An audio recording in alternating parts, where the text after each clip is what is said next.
On May 11, 1963, in the Hall of Columns in Moscow, the same ornate building where Stalin's show trials had condemned thousands to death in the 1930s, a Soviet military court pronounced sentence on Colonel Oleg Vladimirovich Penkovsky.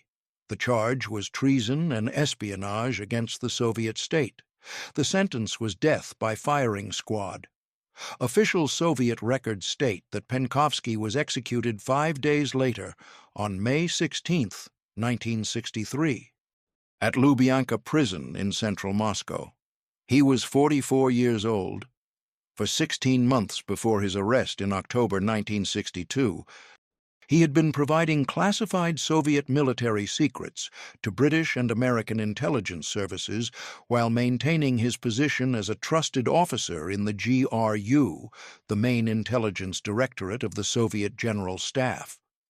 The information he supplied would fundamentally alter Western understanding of Soviet missile capabilities and would prove crucial during the Cuban Missile Crisis. This is the documented story of his espionage, his recruitment, his operation, his capture, and the consequences that followed. To understand how a Soviet colonel became one of the West's most valuable intelligence sources, we must begin with the circumstances that shaped him. Oleg Vladimirovich Penkovsky was born on April 23, 1919, in the city of Vladikavkaz, in the North Caucasus region of what was then the Russian Soviet Federative Socialist Republic. The circumstances of his birth would shape the entire trajectory of his life in ways he could not have anticipated. His father, Vladimir Penkovsky, died in 1919 when Oleg was an infant, killed during Russian Civil War fighting. Vladimir had served with anti-Bolshevik White Army forces, a fact that Soviet authorities would use against his son for decades.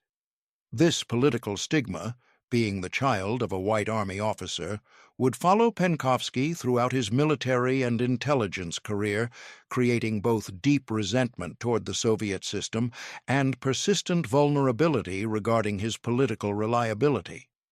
Penkovsky's mother, Maria, raised him alone in difficult circumstances during the chaotic years following the Russian Civil War. Biographical records compiled by Soviet intelligence services after Penkovsky's arrest indicate she worked as a teacher and struggled to provide for her son. Records show she died in the early 1940s, though the specific date and cause are not definitively documented in available historical sources. By that time, Penkovsky was already serving in the Red Army. Penkovsky had studied at the Kiev Artillery School, graduating in 1939. When Nazi Germany invaded the Soviet Union in June 1941, Penkovsky was a young artillery officer. He served throughout what the Soviets called the Great Patriotic War, participating in operations in the North Caucasus and later in Eastern Europe as Soviet forces pushed westward toward Berlin. Military service records document that he fought with distinction and was wounded twice, once by shrapnel during fighting near Rostov in 1942 and once by a bullet through the shoulder during operations in Poland in 1944. He was promoted steadily, achieving the rank of major by the war's end in 1945. After the war, Penkovsky continued his military career, focusing on artillery systems and military intelligence. In the early 1950s, he was selected to attend the prestigious Military Diplomatic Academy in Moscow, an elite institution that trained officers for intelligence work and for positions as military attachés at Soviet embassies abroad. This selection represented significant advancement in his career. He graduated in 1953 and was assigned to the GRU, where his technical expertise and language skills made him valuable for intelligence operations focused on Western military technology. In 1955, Penkovsky received his first foreign posting, assistant military attaché at the Soviet embassy in Ankara, Turkey.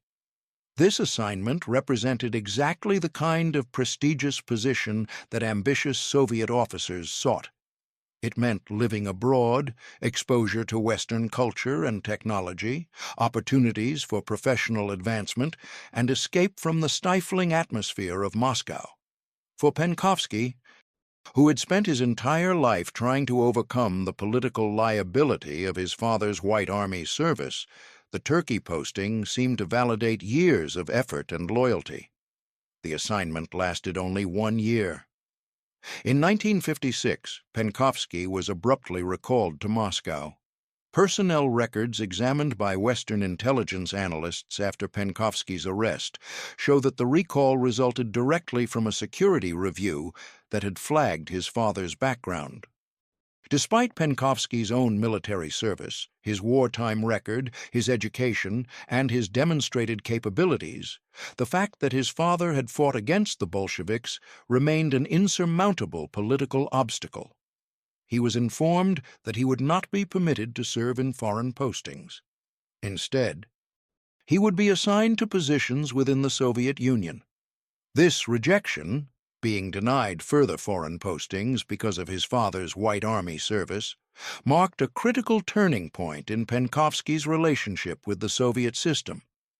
Debriefing notes from his later meetings with MI6 and CIA officers indicate that Penkovsky described the Turkey recall as a moment when he understood that no amount of service, loyalty, or achievement would ever fully overcome the stigma of his father's political choices made before Penkovsky was even born. He had been wounded fighting for the Soviet Union. He had studied at elite institutions. He had proven his capabilities. And yet he remained perpetually suspect, forever limited by circumstances beyond his control. Between 1956 and 1960, Penkovsky worked in Moscow in various positions within the GRU's Scientific and Technical Directorate. This directorate was responsible for gathering intelligence on Western military technology and weapons systems, a crucial mission during the Cold War arms race between the Soviet Union and the United States. Penkovsky's position gave him access to an extraordinary range of classified information. He reviewed technical intelligence reports on Western missile systems, radar technology, and nuclear weapons. He attended high-level briefings on Soviet weapons development programs. He had access to technical specifications for Soviet missile systems that were being deployed or developed. He read assessments of comparative Soviet and American military capabilities prepared by GRU analysts.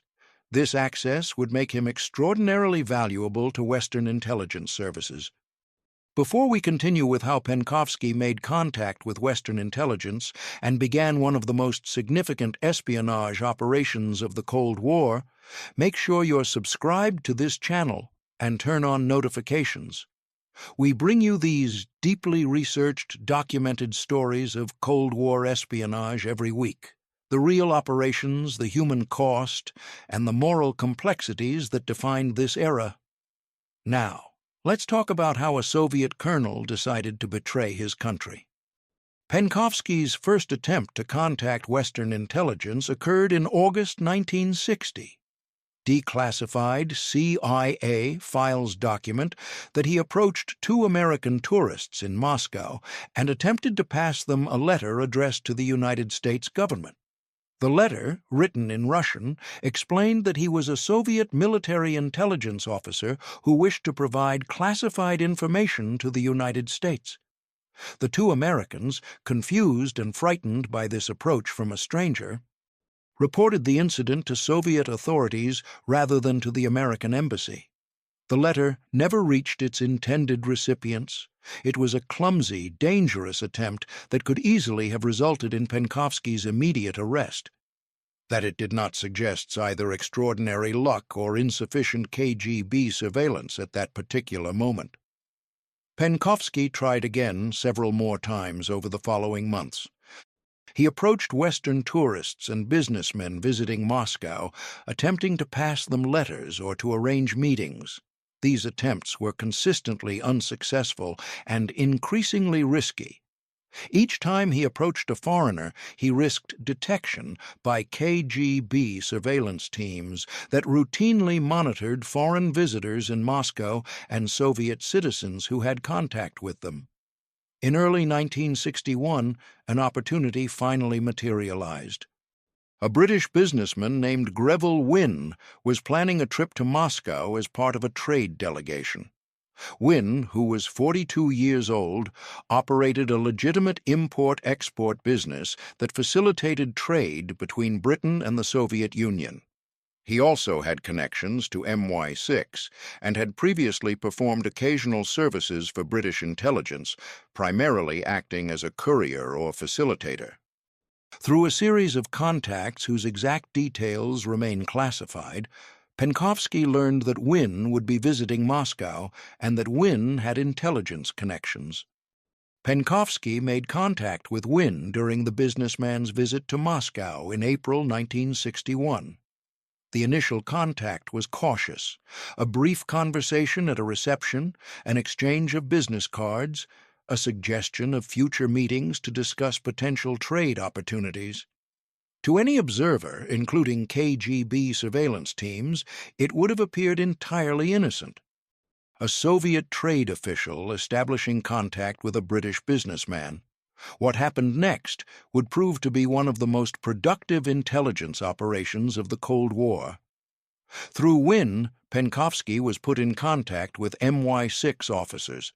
A meeting was arranged for later that month in London, where Penkovsky would be traveling as part of a Soviet trade delegation. The first meeting between Penkovsky and Western intelligence officers occurred on April 20, 1961, in a hotel room at the Mount Royal Hotel on Oxford Street in London. Present at that meeting were Harold Shergold, an experienced MI6 officer who would become Penkovsky's primary British handler, and Michael Stokes, an officer from the CIA's Soviet division.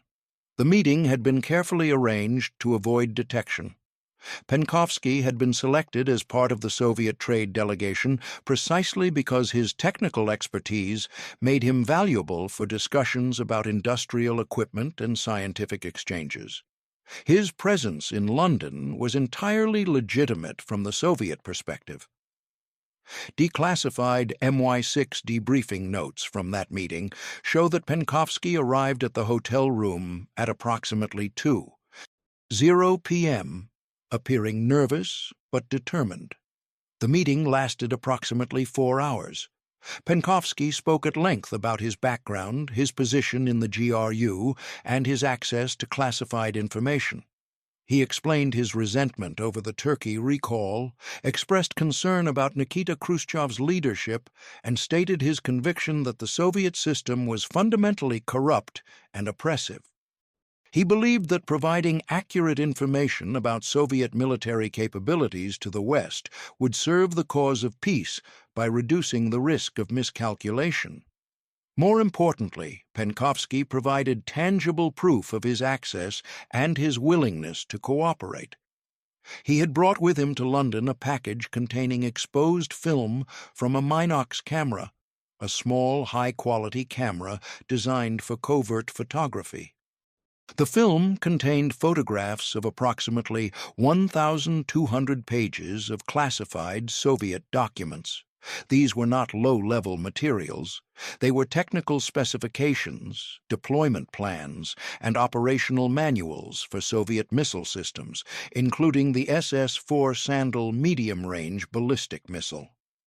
The MI6 and CIA officers at that first meeting immediately recognized the extraordinary value of what Penkovsky was offering. When the film was developed and the documents were analyzed by technical experts in London and Washington over the following days, the assessment was unanimous. This was authentic, current, highly classified material from deep inside the Soviet military establishment. The decision was made to run Penkovsky as an active intelligence source. The operation would be a joint MI6-CIA effort, with both agencies sharing intelligence and coordinating operational security. Penkovsky was given the MI6 codename Hero. The CIA referred to him in classified cables as Ironbark. Over the 16 months that followed, from April 1961 until his arrest in October 1962, Penkovsky would meet with his Western handlers between 16 and 20 times. Some of these meetings occurred during 3 subsequent trips to London and 1 trip to Paris that Penkovsky made as part of official Soviet delegations. These trips provided relatively safe opportunities for extended debriefing sessions in hotel rooms and safe houses, where Penkovsky could spend several hours with MI6 and CIA officers without risking detection. The more dangerous meetings occurred in Moscow itself. Running an intelligence operation in the Soviet capital meant operating in one of the most hostile and heavily surveilled environments in the world. The KGB maintained extensive surveillance on all foreign diplomats, journalists, and businessmen in Moscow. Soviet citizens who had any contact with foreigners were routinely monitored.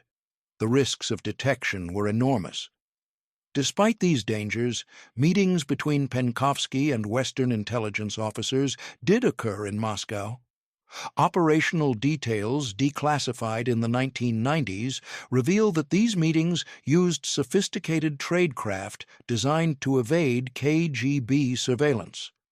Communication was established through dead drops, prearranged locations where signals or materials could be left without direct contact between individuals.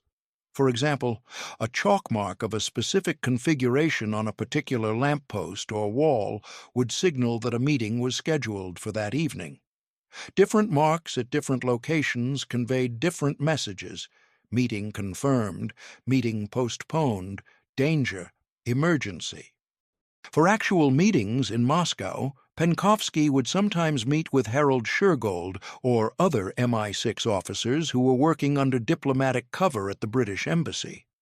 More frequently, particularly for collecting exposed film, Penkovsky would make contact with Janet Chisholm, the wife of an MI6 officer assigned to the embassy. Chisholm, whose husband Rory Chisholm was MI6 station chief in Moscow, became a crucial operational asset because Soviet surveillance teams typically subjected women to less intensive monitoring than male diplomats. The meetings were always brief, rarely more than 10 or 15 minutes. Penkovsky would hand over exposed rolls of film containing photographs of classified documents. He would receive new film, specific intelligence requirements from his handlers, and occasionally money, though Penkovsky repeatedly emphasized that financial compensation was not his primary motivation. Between April 1961 and October 1962, Penkovsky photographed more than 5,000 pages of classified Soviet documents. Among the most significant were Technical Manual R113 detailing SS-4 launch procedures, Intelligence Assessment 2347B on NATO military capabilities, and organizational charts identifying more than 600 GRU and KGB officers operating under diplomatic cover in Western countries.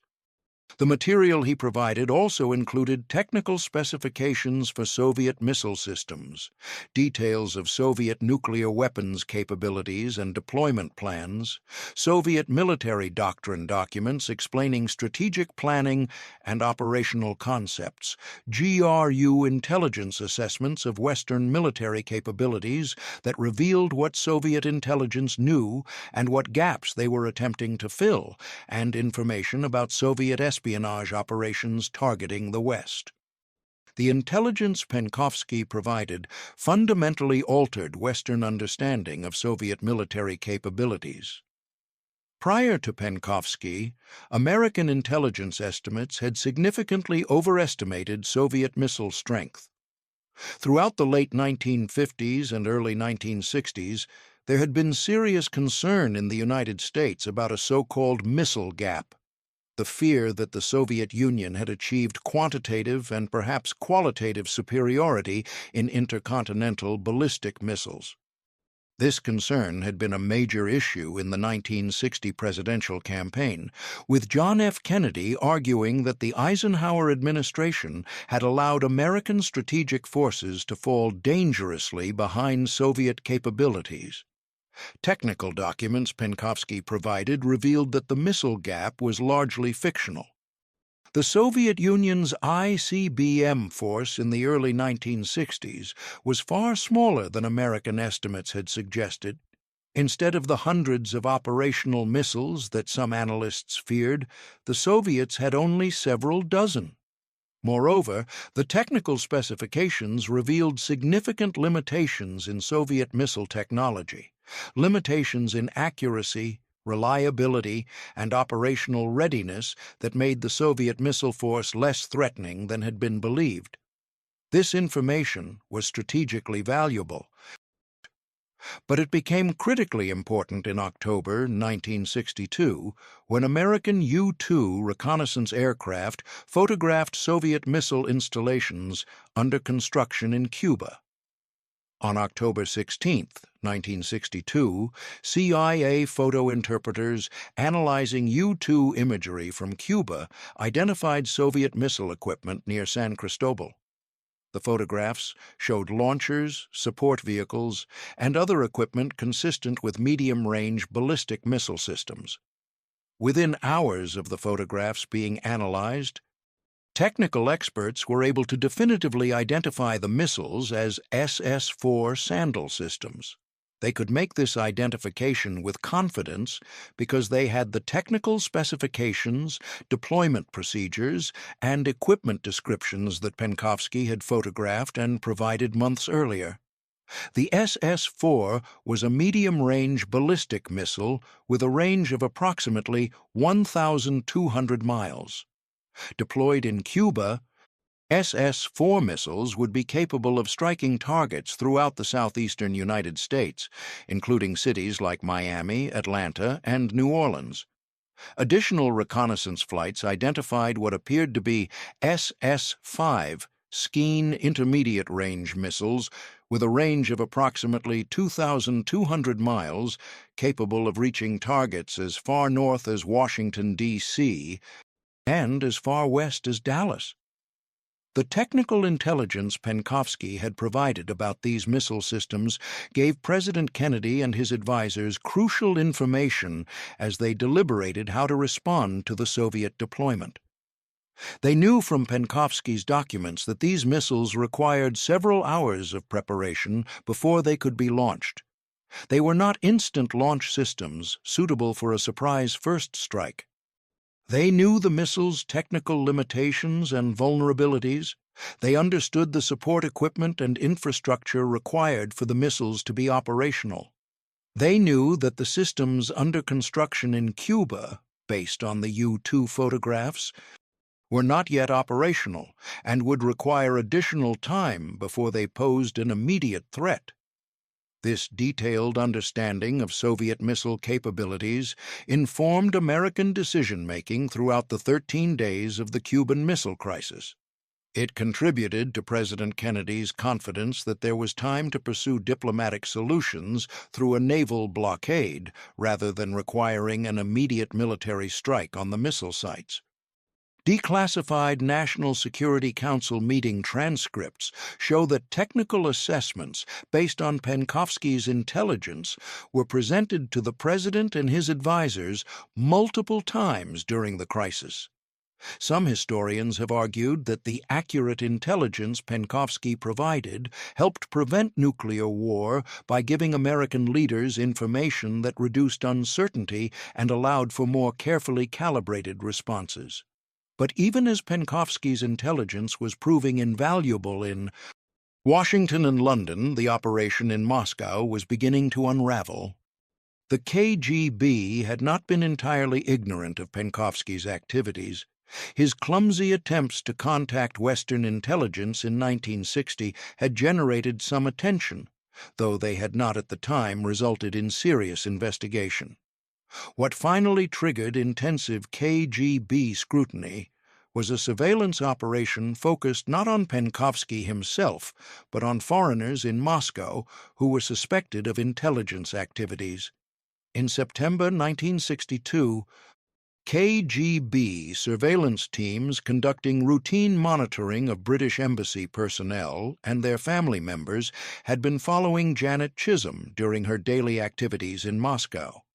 In reviewing surveillance photographs from several weeks of observation, KGB analysts noticed that Chisholm had made brief contact with a Soviet citizen in Gorky Park on multiple occasions. The contacts appeared innocent, brief conversations lasting a minute or two, the kind of casual encounter that might occur between any two people in a public park.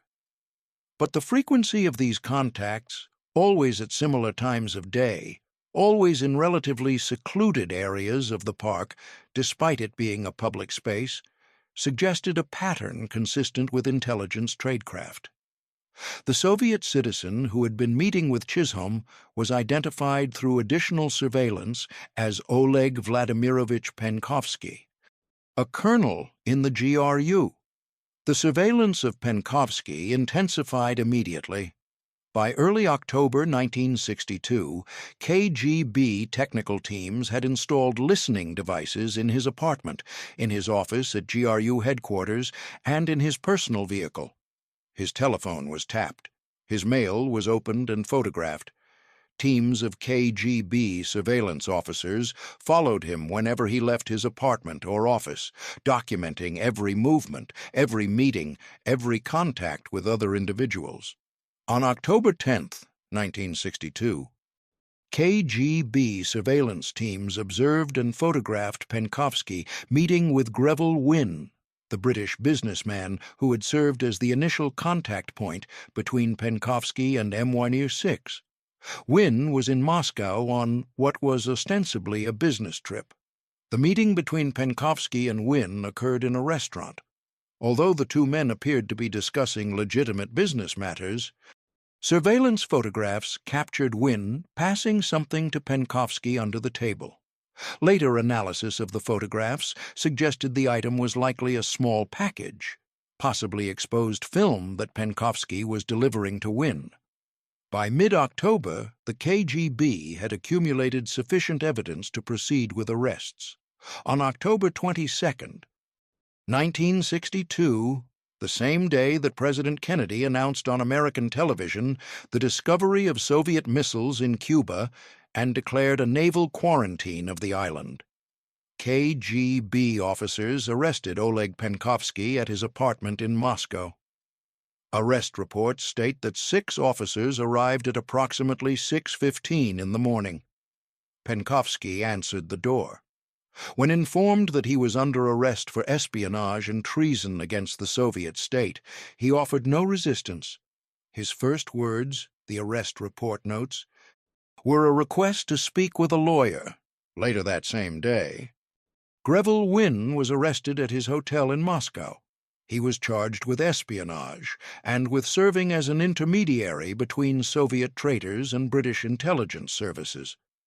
Both men were transported to Lubyanka Prison in central Moscow, a forbidding building that served as KGB headquarters and as a detention facility for political prisoners and accused spies.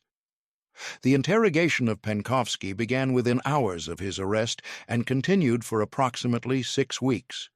Interrogation logs that were partially declassified by Russian authorities in the 1990s show that Penkovsky initially denied any wrongdoing. He claimed that his contacts with Wynne and with other Westerners had been entirely legitimate and related to his official duties facilitating Soviet trade delegations and scientific exchanges. He maintained this denial for 3 days. The KGB interrogators had extensive evidence. They had surveillance photographs showing Penkovsky meeting with Janet Chisholm. They had photographs of his meeting with Wynne. They had audio recordings from listening devices that had been installed in his apartment, including recordings of Penkovsky preparing materials and discussing operational security in ways that made clear he was engaged in espionage. They had physical evidence seized from his apartment during the arrest, including a Minox camera, unexposed film, a one-time pad cipher for encoding messages, and approximately 300 rubles in cash that Penkovsky could not adequately explain. Confronted with this evidence on October 25, 1962, Penkovsky's denial collapsed. He confessed to espionage. Interrogation logs reveal that his confession was comprehensive. Over multiple sessions spanning several weeks, he described in detail his entire relationship with MI6 and CIA. He explained how he had made initial contact through Greville Wynne. He described the meeting in London in April 1961. He detailed the subsequent meetings in London, Paris, and Moscow. He explained the communication methods, the dead drops, the signals, the brief encounters in parks. He acknowledged photographing thousands of pages of classified documents and providing them to Western intelligence. He described the payments he had received and the operational security procedures he had been taught.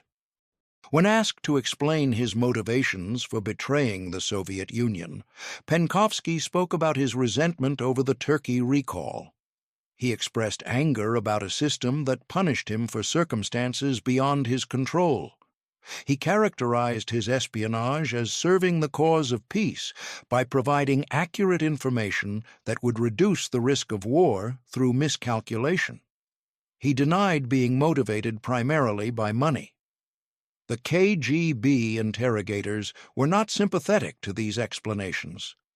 In official reports, they characterized Penkovsky as a traitor, motivated by vanity, ambition, and greed rather than principle. The interrogation summaries describe him as someone who had craved recognition and importance, who had enjoyed the attention from Western intelligence officers, and who had betrayed his country for money and for the ego satisfaction of feeling significant. Both characterizations likely contained elements of truth. Penkovsky's motivations, like those of most human beings who make significant choices, were complex and mixed. He appears to have genuinely opposed aspects of the Soviet system. He appears to have genuinely believed that providing accurate military intelligence to the West served the cause of stability and peace. He also clearly enjoyed the espionage work itself, the secret meetings, the sense of importance, the recognition from his handlers that he was performing valuable service. These motivations were not mutually exclusive. While Penkovsky was being interrogated in Moscow, Western intelligence agencies were conducting their own damage assessments. The compromise of Penkovsky meant that the KGB now possessed detailed information about MI6 and CIA operational methods, about safe houses and communication procedures, and about the specific intelligence that Penkovsky had provided over 16 months. The damage assessment teams had to assume that anything Penkovsky knew, the KGB now knew as well. Greville Wynne was also interrogated extensively during the months following his arrest. Unlike Penkovsky, who was a Soviet citizen and who faced the death penalty for treason, Wynne was a British citizen. He could not be executed under Soviet law, but he could be tried and imprisoned for espionage. The KGB's primary interest in interrogating Wynne was to extract information about MI6 operations and personnel and to corroborate details of Penkovsky's confession. Wynne's later account, published in his 1967 memoir The Man from Moscow, describes his interrogation as involving psychological pressure, sleep deprivation, and threats, though he was not subjected to severe physical torture. The trial of Oleg Penkovsky and Greville Wynne began on May 7, 1963, approximately 7 months after their arrests. The venue was the Hall of Columns in Moscow, a historic building with ornate architecture that had been used for major Soviet political trials during the Stalin-era purges of the 1930s. The choice of venue was deliberate. It was where thousands of accused enemies of the state had been tried and condemned during the terror. The trial was public, attended by carefully selected Soviet citizens, by foreign journalists who were permitted to cover the proceedings, and by diplomats from various countries. Soviet media coverage was extensive, portraying Penkovsky as a traitor and Wynne as a British spy who had corrupted a Soviet officer. The evidence presented by prosecutors was comprehensive and damning. They displayed enlarged surveillance photographs showing Penkovsky meeting with Wynne and with Janet Chisholm. They showed the Minox camera and unexposed film that had been seized from Penkovsky's apartment. They presented samples of the classified documents that Penkovsky had photographed, technical manuals for missile systems, deployment plans, intelligence assessments. They played audio recordings from listening devices that had captured Penkovsky discussing his espionage activities. They presented testimony from KGB officers who had conducted the surveillance and interrogations. During the trial's third day, both defendants testified. Penkovsky, appearing visibly thinner than in earlier photographs and showing signs of stress, acknowledged his guilt. His testimony largely repeated what he had stated during his KGB interrogation. He admitted providing classified information to British and American intelligence services. He explained that he had acted out of opposition to the Soviet system and out of conviction that he was serving the cause of peace.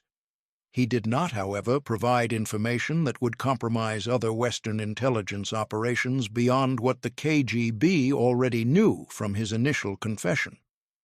Greville Wynne also acknowledged his role in the operation. He admitted that he had served as a courier and facilitator between Penkovsky and M16. He claimed, with limited credibility, that he had not fully understood the significance of what he was doing and had believed he was simply helping with business-related communications. The trial lasted 4 days. The verdicts were announced on May 11, 1963. Oleg Vladimirovich Penkovsky was found guilty of treason and espionage against the Soviet state. The sentence was death by firing squad. Greville Wynne was found guilty of espionage. The sentence was 8 years of imprisonment in a Soviet labor camp. Official Soviet records state that Penkovsky was executed on May 16, 1963, 5 days after his sentencing. The execution was carried out at Lubyanka Prison. Soviet authorities stated that Penkovsky was executed by firing squad, the standard method for condemned prisoners. There were later unconfirmed rumors, circulated both within the Soviet Union and in the West, that Penkovsky had been killed in a more brutal manner as an example to deter other potential traitors. These rumors suggested he had been cremated alive or tortured to death. No credible evidence has ever substantiated these claims, and most historians who have examined available documentation believe the official account, execution by firing squad, is accurate. Penkovsky was 44 years old at the time of his execution. He had served in the Red Army during World War II. He had been wounded in combat. He had studied at elite Soviet military institutions. He had been promoted to the rank of colonel in military intelligence, and for 16 months he had been one of the most valuable intelligence sources Western intelligence agencies had ever recruited from within the Soviet military establishment. Greville Wynne was not executed. As a British citizen, he was subject to Soviet criminal law, but not to the most severe penalties that applied to Soviet citizens convicted of treason. He served approximately 18 months of his 8-year sentence before being exchanged. On April 22, 1964, at Heerstrasse checkpoint in Berlin, Wynne was exchanged for Colonel Molody, a Soviet intelligence officer who had been arrested in Britain in 1961 while operating under the alias Gordon Lonsdale. The exchange followed months of diplomatic negotiations between British and Soviet authorities. Wynne returned to Britain, where he eventually wrote about his experiences. He lived until 1990, dying at the age of 70. The intelligence Penkovsky provided remained valuable well into the late 1960s. Technical specifications for Soviet missile systems, details of military doctrine, and organizational information about Soviet intelligence agencies continued to inform Western assessments for years after his execution. The operational lessons from the Penkovsky case also had lasting impact. Western intelligence agencies studied the operation extensively, analyzing what had worked and what had failed. The fact that Penkovsky had been able to meet with Western intelligence officers more than 15 times over 16 months in Moscow without being detected for most of that period demonstrated that sophisticated tradecraft could defeat even intensive KGB surveillance. The fact that he was eventually detected demonstrated the limits of that tradecraft and the dangers inherent in any espionage operation conducted in a hostile environment. For the KGB, the Penkovsky case represented a significant counterintelligence success. They had identified a Soviet officer who was providing classified information to Western intelligence. They had collected extensive evidence of his espionage activities. They had arrested him and his Western contact, and they had prosecuted both men in a highly public trial that served as propaganda, demonstrating Soviet vigilance and Western perfidy. The case was studied in KGB training programs for years as an example of successful counterintelligence investigation. Available information indicates that Major Dmitry Gribanov, the KGB officer who led the investigation of Penkovsky, was promoted for his successful handling of the case and continued working in counterintelligence operations until his retirement in the mid-1970s. Oleg Penkovsky left behind a wife and 2 daughters. Soviet records indicate his wife was named Vera and that they had married in the late 1940s. Their daughters were born in the early 1950s. Under standard Soviet practice, families of individuals convicted of treason faced severe social stigma and practical hardship, though they were not typically subject to formal legal punishment unless there was evidence of their own complicity in the crimes. Specific details about what happened to Vera and the daughters after Penkovsky's arrest and execution remain largely undocumented in publicly available historical records. Accounts from Soviet citizens who emigrated to the West in later years describe the general treatment of traitors' families during this period. Such families typically lost housing and employment. Neighbors and acquaintances would avoid contact with them out of fear of being associated with a traitor's family. Children faced harassment at school. The family name became a source of shame rather than pride. What can be stated with certainty is that in the Soviet system of the early 1960s, the consequences of one person's espionage extended far beyond that individual. The ideology of collective responsibility, the paranoia about political contamination, and the deliberate use of family suffering as a deterrent meant that wives and children bore consequences they had not chosen and could not escape. This was true for Penkovsky's family, as it was true for the families of thousands of others who were arrested, convicted, and executed for political crimes during the Soviet era. Within Western intelligence communities, Penkovsky was commemorated as one of the most valuable sources of the Cold War era. His MI6 codename Hero reflected the regard in which he was held by his British handlers. The CIA designation Ironbark was used in classified assessments for years. Books analyzing his intelligence contributions and debating his significance appeared in the 1970s, 1980s, and 1990s. Intelligence officers who had been involved in running the operation or in analyzing the intelligence he provided later wrote about the case in memoirs and in oral history interviews. But these commemorations, these analytical assessments of intelligence value and historical significance, existed in a different sphere from the one inhabited by Penkovsky's family. The wife and daughters bore consequences they did not choose and could not escape. Their suffering was real and lasting, even if the specific details remain largely unknown to history. The question of how to assess Oleg Penkovsky's life and actions resists simple categorization. From one analytical framework, he was a traitor who violated solemn oaths of loyalty to his country, who provided classified military secrets to hostile foreign powers over an extended period, who accepted money for his betrayal, and who did so knowing that if caught, he would face execution and that his family would suffer consequences. From another framework, he was a man who opposed a totalitarian system on grounds of principle, who provided information that contributed to preventing nuclear war during the most dangerous confrontation of the Cold War, who took enormous personal risks because he believed it was morally necessary, and who paid for those convictions with his life. Both frameworks contain factual accuracy. The challenge lies in holding both simultaneously, acknowledging that the same actions and the same individual can be understood differently depending on which perspective one adopts and which consequences one chooses to emphasize. Declassified debriefing notes reveal that Penkovsky himself struggled with these contradictions. He expressed to his Western handlers anxiety about his family and about what would happen to them if his espionage was discovered.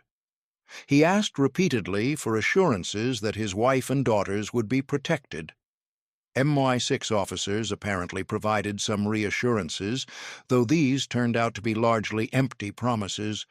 There was no realistic mechanism for extracting a Soviet officer's family from Moscow, and when Penkovsky was arrested, his family remained in the Soviet Union to face whatever consequences followed.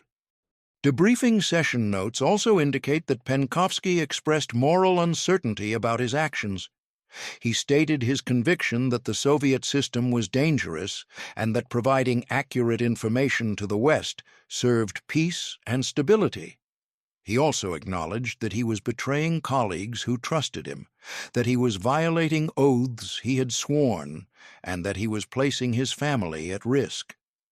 These contradictions troubled him, but evidently not enough to make him stop. The intelligence professionals who handled Penkovsky faced their own moral complexities. Harold Shergold and other MI6 officers, along with their CIA counterparts, were using a human being as an intelligence source, encouraging him to take risks that could result in his death, making promises about family protection that they likely knew could not be kept, and operating according to priorities that valued intelligence collection over the welfare of their sources' family members. This is inherent in intelligence work involving human sources, but it is not morally neutral or uncomplicated. The KGB officers who arrested, interrogated, tried, and executed Penkovsky were operating according to the logic of Soviet security doctrine. From that perspective, Penkovsky was unambiguously a traitor who had betrayed his country's most sensitive military secrets to hostile powers during a period of intense Cold War competition. His execution was legally justified under Soviet law and was consistent with how the Soviet state had always treated espionage.